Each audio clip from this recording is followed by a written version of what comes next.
అవేంటో ఇప్పుడు చూద్దాం. వ్రతకథ. పూర్వకాలమున ఒక పల్లెటూరులో కన్నతల్లి లేని ఒక అమ్మాయి తన సవతి తల్లితో అనేక ఇబ్బందులు పడుతూ ఉండేది. ఈ బాధలు చూసిన ఇరుగు పొరుగువారు జాలి పడేవారు. ఒకనాడు ఆ గ్రామ దేవాలయ పూజారి ఈ అమ్మాయిని పిలిచి, "ఓ అమ్మాయి, నీవు లక్ష్మీ పూజ చేయుట ప్రారంభించుము. మీకు కష్టనష్టములు తొలగును" అని చెప్పగా ఆనాటి నుంచి మట్టితో లక్ష్మీదేవి బొమ్మను చేసుకుని భక్తి ప్రపత్తులతో చూసుకుంటుండేది. సవతి తల్లి తన బిడ్డను ఆడించేందుకు ఆ పిల్లకి అప్పగించి చిన్న బెల్లం ముక్కను కూడా ఇచ్చేది. ఆ పిల్ల ఆ బెల్లాన్ని లక్ష్మీ బొమ్మకు నైవేద్యం ఉంచేది. కొన్నాళ్లకు ఆ పిల్ల యుక్త వయస్కురాలై పెళ్లై అత్తవారింటికి వెళ్లిపోయింది. తనతో పాటే లక్ష్మీదేవి బొమ్మను కూడా తీసుకువెళ్లిపోయింది. అంతటితో ఆమె పుట్టింటి వైభవమే తరలిపోయింది. అత్తింట్లో నిత్య కళ్యాణం, పుట్టింట్లో నిత్య దరిద్రం దాపురించాయి. ఆ విషయం తెలుసుకున్న ఆ పిల్ల వెంటనే తమ్ముణ్ణి రప్పించి ఒక చేతికర్రను దొలిపించి దాని నిండా వరహాలు పోసి అతనికిచ్చింది. అతను ఇంటికి వెళుతూ దారిలో కాలకృత్యాల నిమిత్తం ఆగి కర్రనొక చోట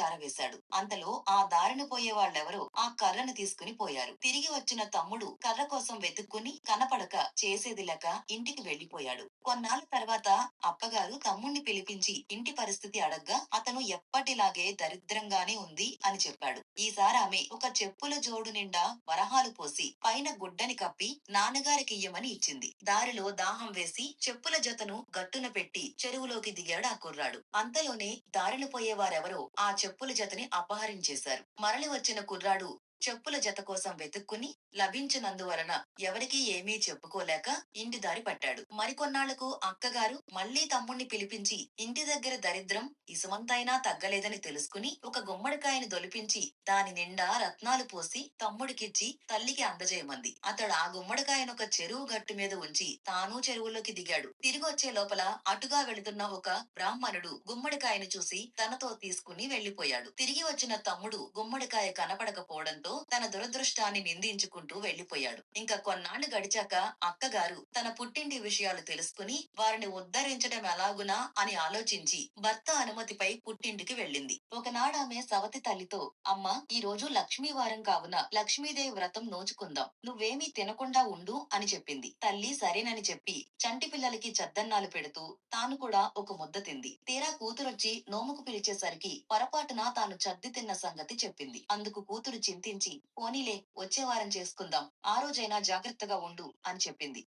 ఆ రెండవ లక్ష్మీవారం నాడు పిల్లలకు తలంట్లు పోస్తూ పోస్తూ ఆ తల్లి గిన్నె చివరిలో మిగిలిన నూనెను తలకు రాసుకుంది. కూతురు వచ్చి నోముకు పిలిచేసరికి తన తప్పు గుర్తుకొచ్చి ఆ విషయాన్నే చెప్పింది. సర్లే, మూడో వారం నోచుకుందువు గాని అప్పుడైనా నిష్టగా ఉండు అని హెచ్చరించింది కూతురు. అలాగేనని అన్నదే గాని ఆ మూడో లక్ష్మీవారం నాడు ఆ తల్లి పిల్లలకు తలలు దువ్వుతూ దువ్వుతూ తాను కూడా తలదు వేసుకుంది. కూతురుకు బాధ వేసింది. ఇలా అయితే మీ దరిద్రం తీరనూ తీరదు, మీ బ్రతుకులు మారనూ మారవు అని గట్టిగానే చెప్పింది. అంతేకాదు ఆ నాలుగో లక్ష్మీవారం నాడు ఉదయమే తల్లినొక గోతిలో కూర్చోపెట్టి పైన బల్లలు పరిచి తాను ఇంటి పనులు చేయసాగింది. ఈలోగా పిల్లలొచ్చి గోతి మీద చెక్కలపైన కూర్చుని అరటిపళ్ళు తిని ఆ తొక్కల్ని చెక్కల సందులోంచి గోతిలో వేశారు. అప్పటికే ఆకలితో నకనకలాడుతున్న తల్లి ఆ తొక్కలనే అమృతపు ముక్కలలా తినేసింది. కూతురొచ్చి నోముకు పిలవగానే అరటి తొక్కల్ని నోట్లో వేసుకున్న ముక్క చెప్పింది తల్లి. కూతురు చాలా బాధపడింది. నిజం చెప్తున్న కారణంగా తల్లిని ఏమీ అనలేకపోయిందే గాని అసలు ఆ పుట్టింటి దరిద్రం పోగొట్టాలంటే